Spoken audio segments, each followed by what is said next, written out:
এবার নির্বাচনের মাঝে কেমন দেখছেন আর তাদের কি প্রতিযোগিতার হাত চলছে? আলহামদুলিল্লাহ, আসসালামু আলাইকুম রহমতুল্লাহ।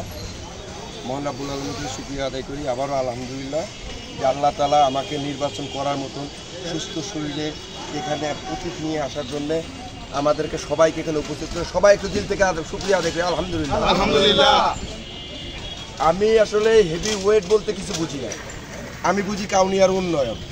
আমরা বিগত দিনে দেখে এসেছি কাউনিয়ার ইনারাই আগের দিনেও চেয়ারম্যান ছিলেন, কিন্তু আমাদের কাউনিয়া উপজেলাটাকে গোয়ালের ঘরের মতন বানায় রাখতো, মেডিকেলটাকে গোয়ালের ঘর বানাচ্ছিলেন। আমি অনেক চেষ্টা করে মেডিকেলটাকে আলহামদুলিল্লাহ অনেক সুন্দর করছি।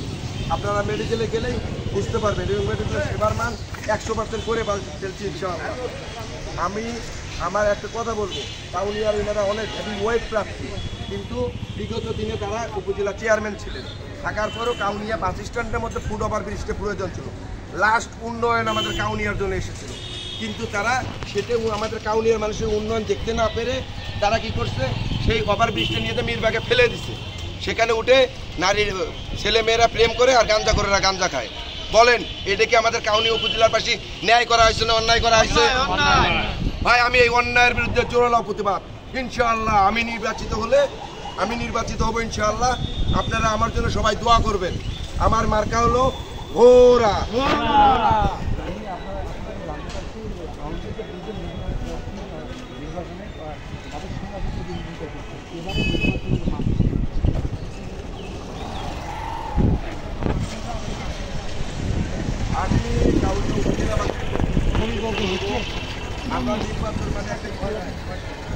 আচ্ছা বলেন তো, আপনার আমার সাথে কোনো দ্বন্দ্ব আছে?